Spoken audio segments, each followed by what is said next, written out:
Hey everyone, and welcome back. I know, exams are just around the corner, but please don't worry about it. We're going to make this chapter super simple for you.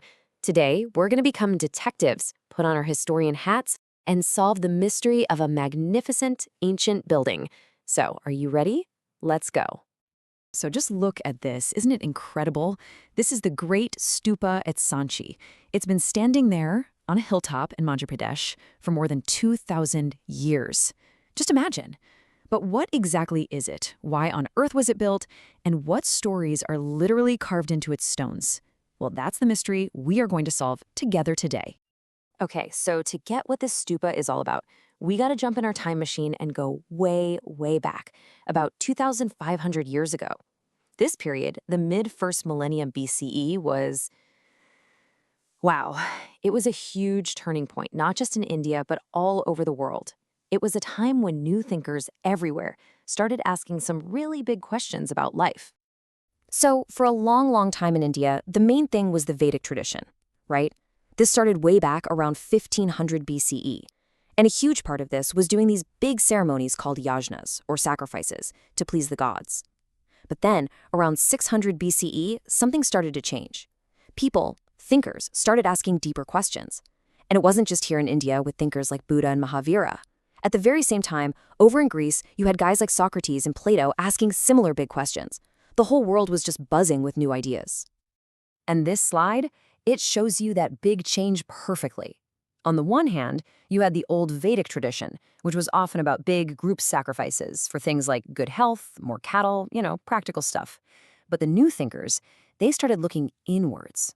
They began asking really personal questions like, what's the whole point of life? What happens when we die? Do we come back? It was a massive shift from trying to please the gods to trying to understand ourselves. So where did all these fiery debates happen? Well, they had these special places called Kutagarashalas. These were basically little huts with pointy roofs where teachers would travel and debate each other. Just think of it like the original YouTube comment section, but face-to-face and live. One teacher would argue his point, another would challenge him. It must have been so exciting to see old ideas being challenged by new ones right there. And out of all this brainstorming and debating, one of the most powerful answers to life's big questions came from one man. This brings us to the incredible story of Siddhartha Gautama, the man who we all now know as the Buddha. Let's follow his journey. Siddhartha, you see, was a prince. He lived in a beautiful palace, totally protected from all the bad and ugly stuff in the world. But one day, he went outside, and his life changed forever. He saw an old man, a sick man, and a dead body. Can you imagine the shock? For the first time, he understood that getting old, getting sick, and dying, it happens to everyone. It's inevitable. But then he saw a homeless holy man who looked completely at peace. And in that moment, Siddhartha knew what he had to do. He had to leave his palace and find that same truth. And this carving, right here, it shows that exact moment. That's him on his horse, leaving his palace, his family, all his riches, everything behind. This moment is famously known as the Great Renunciation. He was giving it all up to find the real meaning of life. Okay, kids, pens and highlighters out. This next part is super, super important for your exams. A very common question is, what were the main teachings of the Buddha? So focus, because the next slide has exactly what you need for a perfect answer. So here are the main ideas. First, the Buddha taught that the world is anicca. That means it's always changing. Nothing ever stays the same. Second, it's anatta, meaning there is no permanent soul or self. And because everything is always changing and nothing is permanent, we experience dukkha, which means sorrow or suffering. So how do we escape this? He said the answer was a middle path. Not too much luxury, not too much hardship, but a balanced life.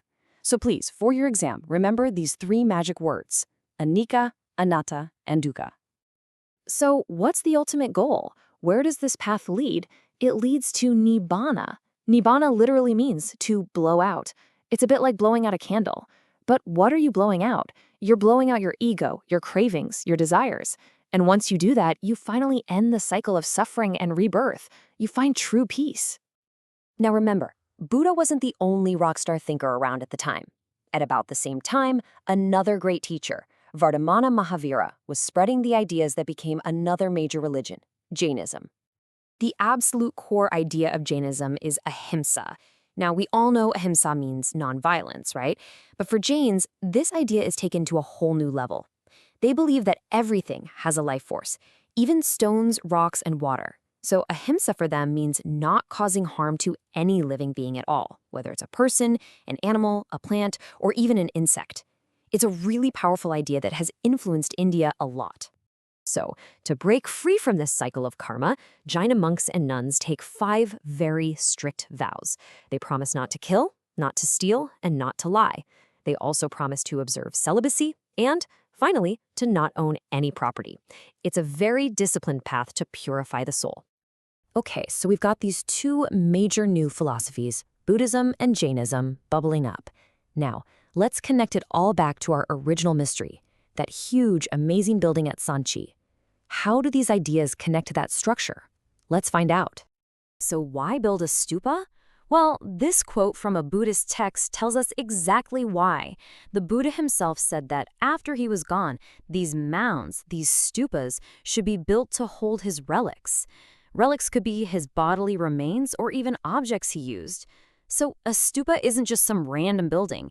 It's a symbol of the Buddha himself, and praying there was like honoring him directly. Let's look at the basic design. It starts with a big semicircular mound of earth that's called the unda. Then on top you have this little balcony thing called the harmika, kind of like a home for the gods. And sticking right out of the top is a mast, the yashti, which was often topped by a chhatri, or an umbrella. So simple, but so full of meaning. So a big question is, who paid for these massive structures? Just some rich king? Well, the inscriptions at Sanchi tell a very different and much more amazing story.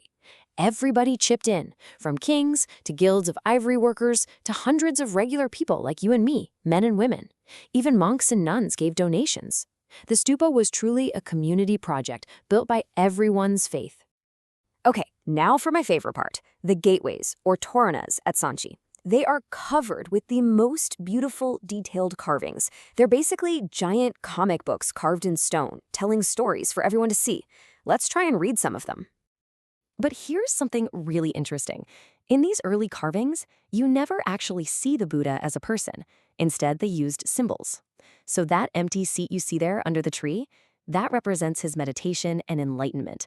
And the wheel, that's for his first ever sermon at Sarnath, where he set the wheel of Dharma in motion. Pretty clever, right?